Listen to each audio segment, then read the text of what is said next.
सभी दोस्तों का संस्कृत क्लासेस में हार्दिक स्वागत है। आज हम कारक प्रकरण से संबंधित बहुत ही महत्वपूर्ण जानकारियों के बारे में अध्ययन करेंगे। दोस्तों, कारक प्रकरण प्रारंभ करें उससे पहले जितने भी नए साथी हैं जिन्होंने अभी तक चैनल को सब्सक्राइब नहीं किया, वो चैनल को ज़रूर सब्सक्राइब कर लें। वे सभी साथी लाइक व शेयर ज़रूर करें और वीडियो से संबंधित अपनी बात मुझ तक कमेंट बॉक्स में लिखकर ज़रूर शेयर करें ताकि मुझे पता लग सके।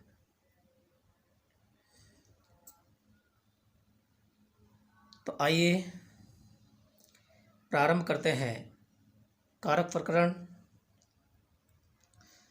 सबसे पहले हम कारक शब्द की उत्पत्ति के बारे में देखते हैं कि कारक शब्द की उत्पत्ति कैसे हुई है।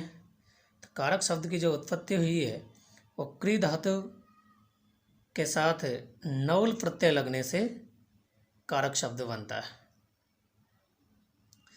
कारक में क्री धातु है और नौल प्रत्यय है,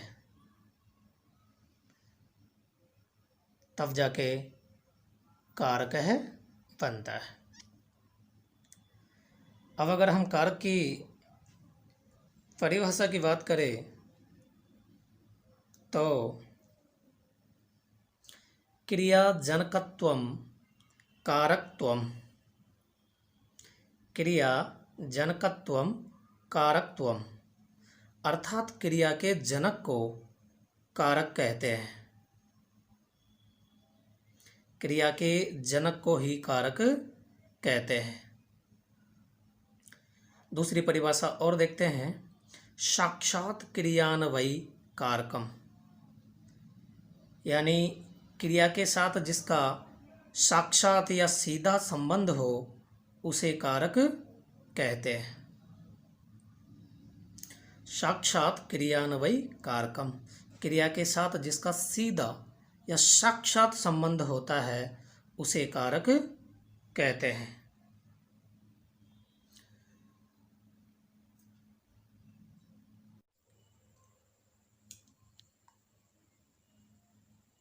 संस्कृत में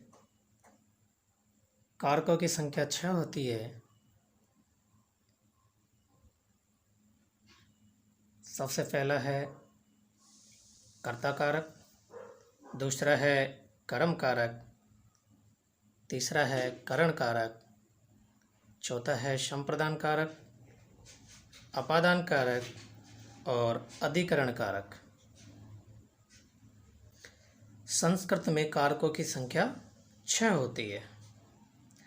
कर्ता कारक, कर्म कारक, करण कारक, संप्रदान कारक, अपादान कारक और अधिकरण कारक। संबंध को कारक नहीं माना जाता क्योंकि उसका क्रिया के साथ प्रत्यक्ष संबंध नहीं होता है।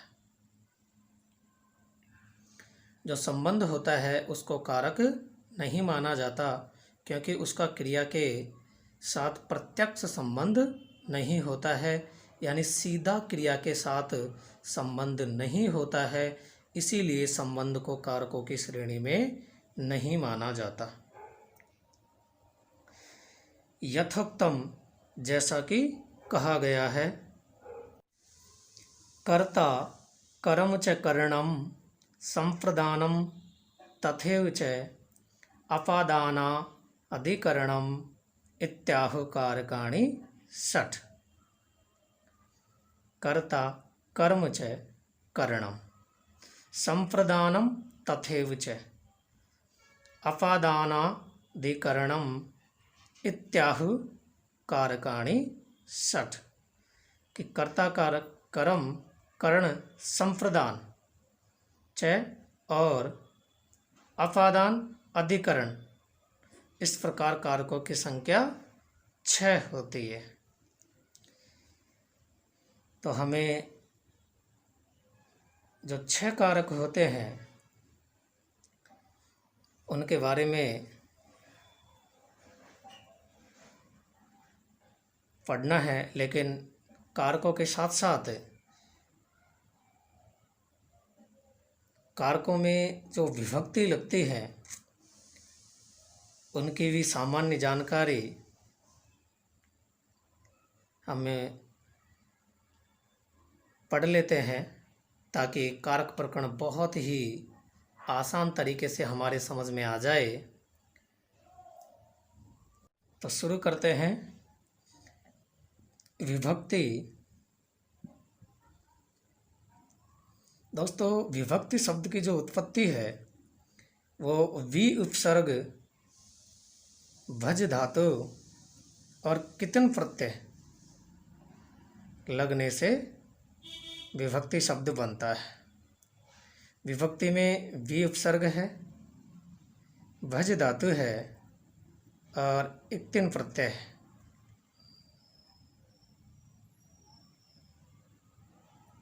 विभक्ति कहते किसे हैं? तो कारक चिन्हों को ही विभक्ति कहते हैं। जो कारक चिन्ह होते हैं उनको विभक्ति कहते हैं। विभक्ति 2 प्रकार की होती है। विभक्ति 2 प्रकार की होती है। पहली कारक विभक्ति और दूसरी होती है उपपद विभक्ति। कारक विभक्ति व उपपद विभक्ति। एक बार पुनः देखते हैं कि विभक्ति होती क्या है। तो यहाँ हमें जो कारक चिन्ह होते हैं, अर्थात जिन चिन्हों से हमें वाक्य में कारक होने का बोध होता है, उन चिन्हों को ही विभक्ति कहते हैं। और ये विभक्तियाँ 2 प्रकार की होती हैं, कारक विभक्ति और उपपद विभक्ति। तो आइए देखते हैं कि कारक विभक्ति कितनी होती है। कारक विभक्तियाँ 7 होती है। जी हाँ, जो कारक विभक्तियाँ होती है वो 7 होती है, जबकि कारक 6 होते हैं। तो आइए देखते हैं कारक विभक्तियाँ कौन कौन सी होती हैं। पहली विभक्ति है प्रथमा, द्वितीया, तृतीया, चतुर्थी, पंचमी, षष्ठी और सप्तमी। यह क्रम से 7 की 7 कारक विभक्तियाँ होती है। और जो संबोधन होता है उसमें प्रथमा विभक्ति होती है, अर्थात प्रथमा विभक्ति का ही थोड़ा सा परिवर्तित जो रूप है वो संबोधन विभक्ति होती है। इसलिए संबोधन को अलग से विभक्ति नहीं माना जाता। तो जो हमारी कारक विभक्तियां हैं वो 7 हो गई। प्रथमा विभक्ति, द्वितीय विभक्ति, तृतीय विभक्ति, चतुर्थी विभक्ति, पंचमी विभक्ति, षष्ठी विभक्ति और सप्तमी विभक्ति। चूँकि संबोधन में प्रथमा विभक्ति होती है,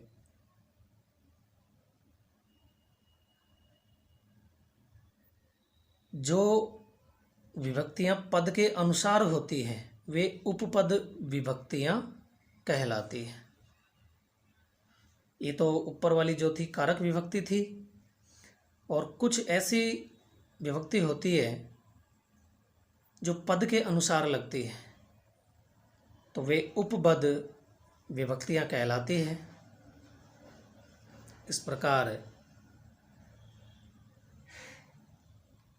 कारक विभक्तियां 7 और जो उपपद विभक्ति होती है वो पद के अनुसार आती है।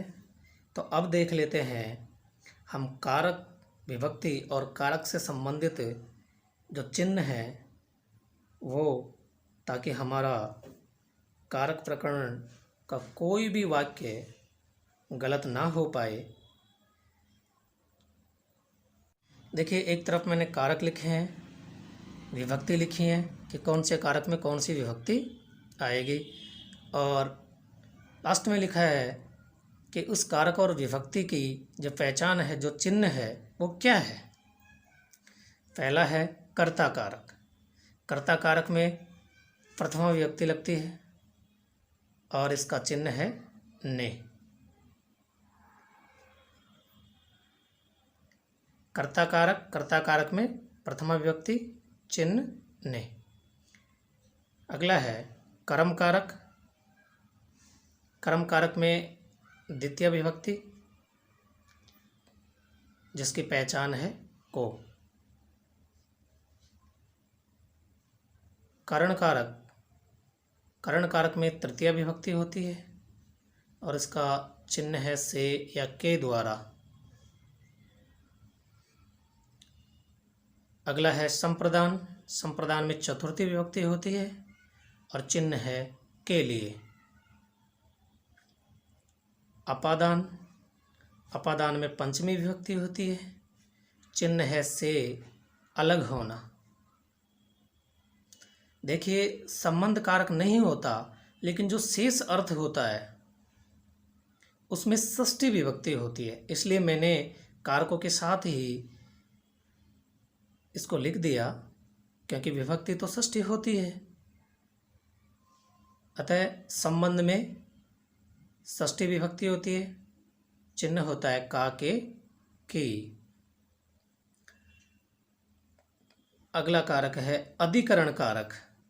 अधिकरण कारक में सप्तमी विभक्ति होती है और चिन्ह है में पर। तो यहाँ कर्ता, कर्म, कर्ण, संप्रदान, अपादान और अधिकरण के पश्चात जो शेष होता है वो संबंध होता है और शेष अर्थ में या संबंध के साथ षष्ठी विभक्ति का प्रयोग किया जाता है। कर्ता में प्रथमा विभक्ति, कर्म में द्वितीय विभक्ति, कर्ण में तृतीया, संप्रदान में चतुर्थी, अपादान में पंचमी और अधिकरण में सप्तमी। इसके पश्चात जो शेष होते हैं उनमें संबंध या शेष अर्थ में षष्ठी विभक्ति का प्रयोग होगा। तो ये कुछ सामान्य जानकारी थी कारक व विभक्ति से संबंधित। इनको आप अच्छी तरह कंठस्थ कर ले, क्योंकि कारक प्रकरण में ये बहुत ही उपयोगी साबित होंगी। अगर वीडियो अच्छा लगे तो लाइक व शेयर ज़रूर करें। धन्यवाद।